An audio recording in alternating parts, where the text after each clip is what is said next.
এটা হালাই কেমন করলো? এই 50 টাকার লোভ সামলাইতে পারলো না, যদি ধরা পড়তো ওর অবস্থাটা কি হতো? আমি আপনাদের একটু দেখাই। এই যে দেখেন, এই নাটটা সে বিক্রি করতে পারলে সর্বোচ্চ 50 থেকে 60 টাকা বিক্রি করতে পারবে। এই নাটটা সে এখান থেকে খুইলে চুরি করে নিয়ে গেছে। চিন্তা করেন যে এই চোর কোন লেভেলের চোর হইলে এরকম কাজ করতে পারে।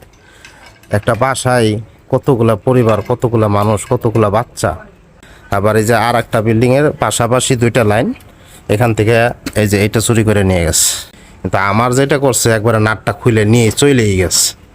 তো যাই হোক, আপনারা সবাই সতর্ক থাকবেন। এখন ইদানিং ব্যাংকগুলোতে তো আগে থেকেই চোর থাকে, কিন্তু সামান্য 50 টাকার লোভ তারা সামলাইতে পারে নাই। ব্যাপারটা খুবই দুঃখজনক। সাভারের ভিতরে যে যেখান থেকে আমার ভিডিওটা দেখছেন, আমি অনুরোধ করে বলবো আমার ভিডিওটা শেয়ার করে দিবেন, যাতে করে আমার যে ক্ষতিটা হয়েছে এই ক্ষতিটা যেন অন্য কারো না হয়। ধন্যবাদ।